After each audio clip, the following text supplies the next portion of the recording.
Bonjour, joue le jeu présente carreau. Alors, ici c'est rôdeurs et gambadeurs, schleicher et Hüpfer, movers and uppers.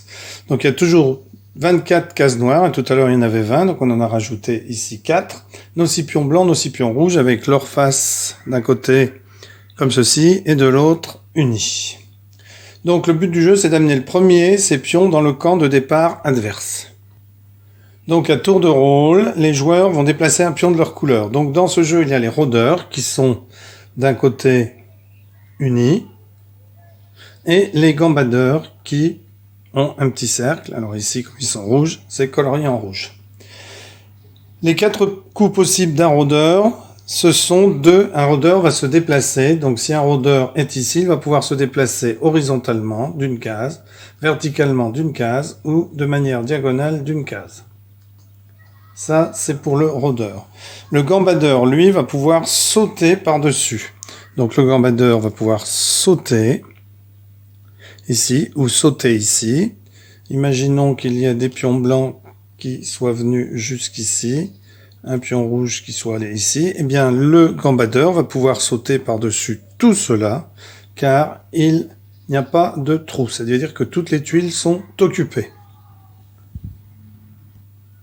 Donc le gambadeur n'a pas le droit d'adopter le mode de déplacement du rôdeur, c'est-à-dire de se déplacer d'une case. Il doit obligatoirement, pour se déplacer, sauter par-dessus une pièce ou plusieurs pièces.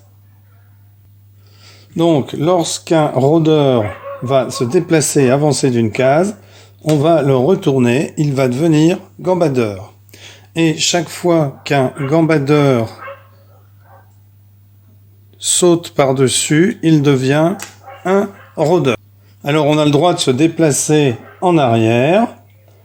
Donc si un rôdeur est ici par exemple, il a le droit de se déplacer en arrière. Et un gambadeur a le droit aussi de sauter en arrière. C'est-à-dire que celui-ci pourrait venir là. Donc le premier joueur qui atteint le camp opposé avec tous ses pions a gagné. Peu importe qu'il y passe. Alors des rôdeurs en se déplaçant ou des gambadeurs en sautant. Si un joueur atteint le camp opposé avec une ou plusieurs de ses pions et que ce camp est entièrement occupé avec des pièces adverses ou amies, il a également gagné la partie. Ça veut dire que si mon joueur réussit à faire cela, comme ici les 6 cases sont occupées par des rouges, eh bien le blanc a gagné. Voilà, donc c'était là le deuxième jeu avec les pions du carreau.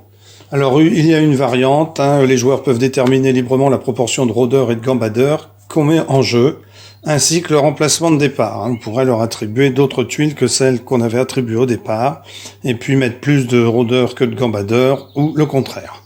Merci d'avoir suivi cette vidéo. Donc je vais ensuite expliquer sur une autre vidéo un 3e jeu qu'on peut faire avec le carreau.